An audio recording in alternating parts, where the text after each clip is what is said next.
every asylum hotel will be closed for good under this government. Not just by shifting individuals from hotels to other sites, but by driving down the numbers in supported accommodation. Digital ID cards, Labour's bold immigration solution. The future of British immigration control? Right, let's cut straight to the chase, shall we? Before we dive into what might be the most significant shift in British immigration policy in decades, smash that subscribe button because, trust me, you're going to want to stay informed about the seismic changes happening in Westminster right now.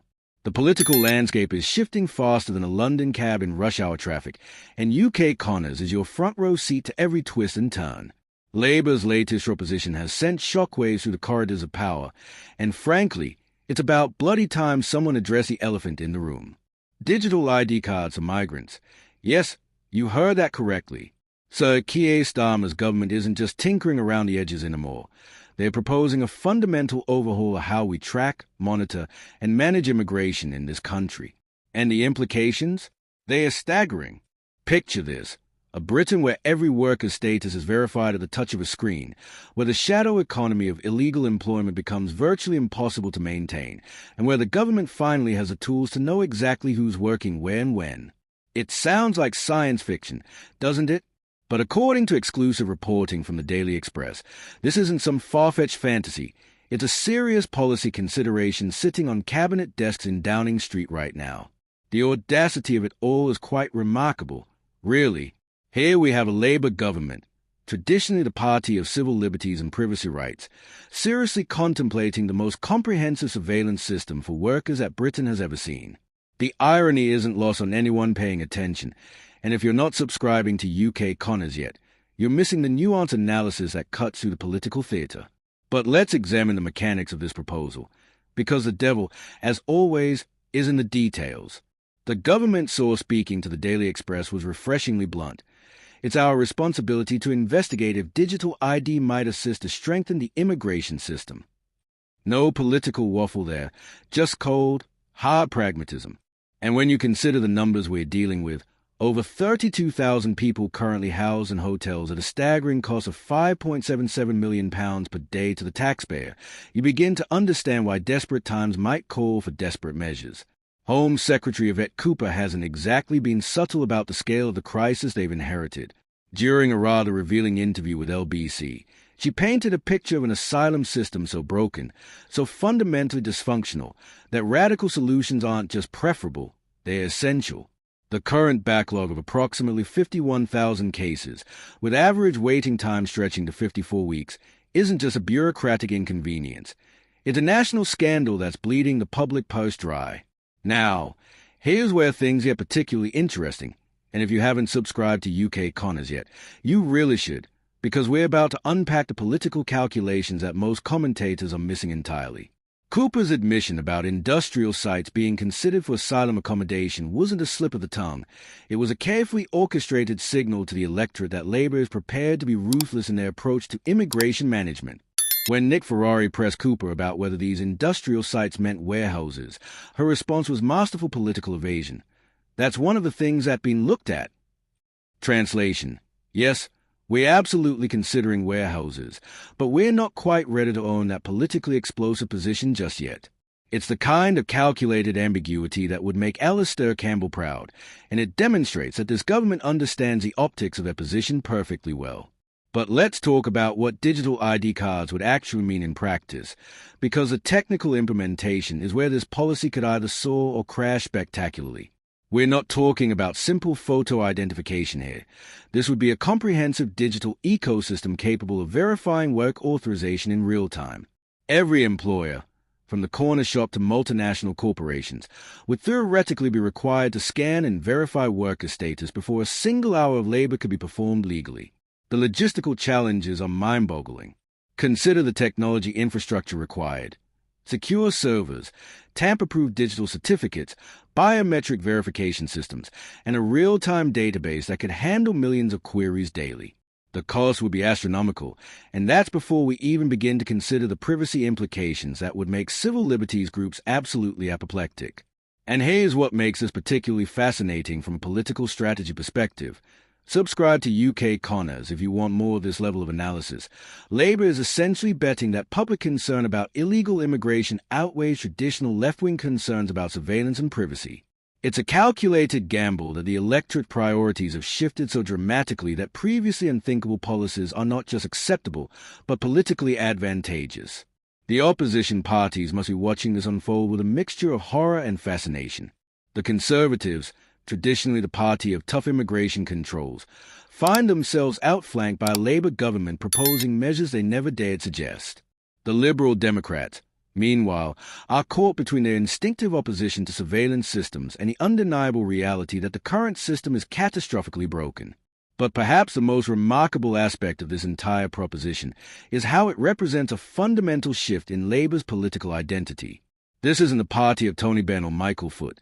This is a party that's willing to embrace authoritarian measures if they serve the greater good of immigration control. The transformation is so complete, so comprehensive, that one wonders if traditional political categories have any meaning whatsoever in contemporary British politics.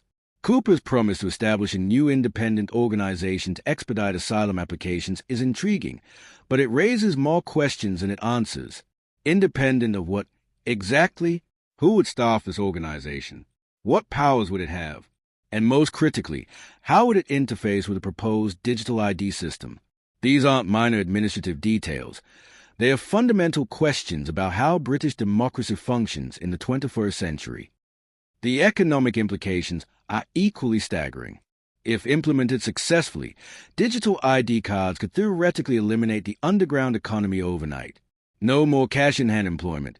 No more exploitation of vulnerable workers. No more tax evasion on an industrial scale. The revenue implication for HM Treasury could be transformational, potentially generating billions in additional tax receipts while simultaneously reducing benefit fraud and illegal working. But here's a rub, and if you're not already subscribed to UK Connors, you should be, because we're about to explore the unintended consequences that mainstream media won't touch. What happens when this system inevitably experiences technical failures?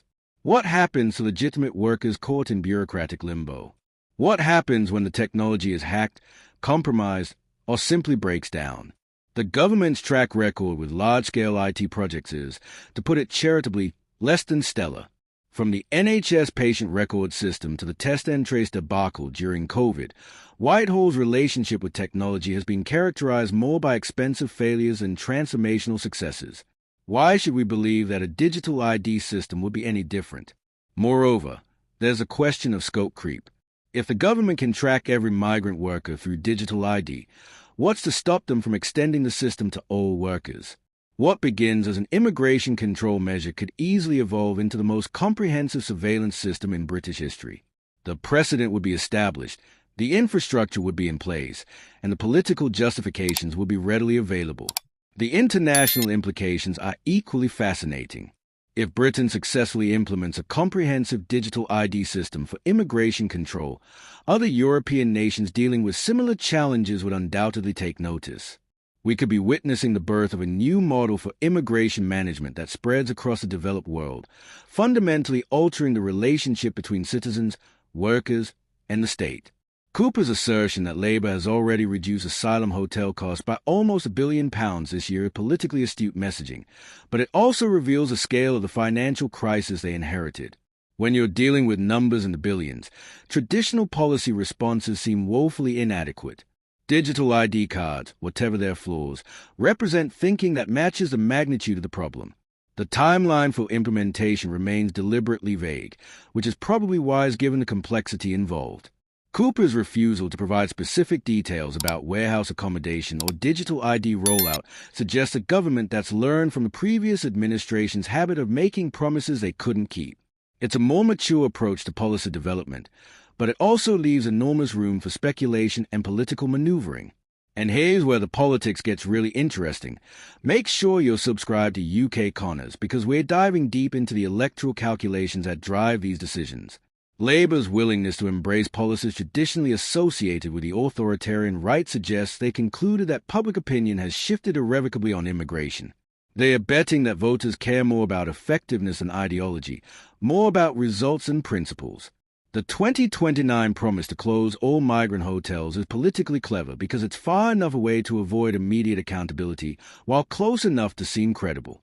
But Starmer's suggestion that he wants to accelerate this timeline is pure political theater, designed to signal urgency without committing to specific deadlines that could prove embarrassing later. What's particularly striking is how this proposal represents a complete inversion of traditional political positions.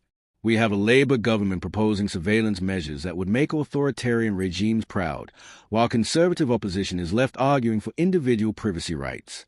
The realignment is so complete that one wonders if our traditional understanding of left and right politics has any relevance in contemporary Britain. The human cost of this policy, of course, extends far beyond political calculations. Real people, fleeing genuine persecution and seeking better lives, would find themselves subject to unprecedented levels of monitoring and control. The dignity questions are enormous, and they are questions that a civilized society should be grappling with openly rather than burying beneath technocratic efficiency arguments. But perhaps most remarkably, this entire debate is happening with remarkably little public discussion or democratic scrutiny. These are potentially the most significant changes to British immigration policy in generations, yet they are being debated primarily through leaked briefings and exclusive interviews rather than proper parliamentary debate or public consultation. The opposition's response will be fascinating to watch. Do they oppose on principle, risking accusations of being soft on illegal immigration? Do they support the measures while criticizing implementation details? Or do they try to outflank Labour by proposing even more draconian alternatives? The political calculations are complex, and the stakes couldn't be higher. Cooper's comparison to expensive housing in Suffolk villages, £300,000 three-bedroom townhouses funded by taxpayers, is devastating messaging that cuts straight to public concerns about fairness and value for money. It's the kind of concrete detail that resonates far more powerfully than abstract policy discussions, and it demonstrates that Labour has learned how to communicate complex immigration issues in terms that ordinary voters understand viscerally.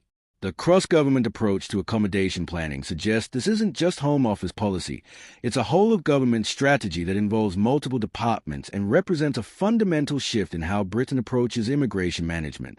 The £500 million budget allocation demonstrates serious intent, but it also reveals the enormous costs involved in any comprehensive solution. The promise of basic accommodation use on a temporary basis is carefully crafted language designed to avoid accusations of inhumane treatment while managing public expectations about comfort levels. But temporary has a way of becoming permanent in government policy, and basic has a way of becoming substandard when implementation pressures mount. As we look toward the future of British immigration policy, what we're witnessing isn't just policy development, it's a fundamental reimagining of the relationship between the state, individual privacy, and collective security. Digital ID cards represent a technological solution to a political problem, but technology is never neutral. The choices we make about implementation will reflect our values as a society and determine what kind of country Britain becomes in the digital age. The stakes extend far beyond immigration policy. If successful, this system could become a template for government interaction with citizens across multiple policy areas. If it fails spectacularly, it could set back digital government initiatives for decades. The precedent being established here will echo through British politics for generations. What makes this moment particularly significant is that it represents Labour's complete abandonment of their traditional comfort zone. They are no longer the party of soft liberalism and civil liberties concerns. They are the party willing to embrace authoritarian measures if they deliver results that matter to voters. It's a transformation so complete that it challenges our fundamental assumptions about how British politics functions, and that, ultimately, is what makes this story so compelling. We're not just watching policy development, we're watching the real-time evolution of British political identity in response to pressures that traditional approaches simply cannot address. Whether digital ID cards prove to be the solution to Britain's immigration challenges or simply create new problems while failing to solve existing ones, they represent a watershed moment in how we think about governance in the 21st century. The implications stretch far beyond these shores and far beyond immigration policy. What we're witnessing is potentially the birth of a new model for how democratic societies balance individual liberty against collective security in an age of global migration and technological capability. The choices Britain makes in the coming months and years will be studied, copied, and debated around the world. So there you have it, Labour's digital ID proposal isn't just about immigration control. It's about the fundamental nature of British democracy in the digital age. The questions it raises about privacy, effectiveness, and political identity won't be answered easily or quickly, but they demand our attention and engagement. This is the kind of transformational policy that defines decades, not just election cycles. Make sure you're subscribed to UK Connors because this story is far from over, and the implications will be unfolding for years to come. Hit that notification bell, because British politics just got a whole lot more interesting, and you won't want to miss what happens next.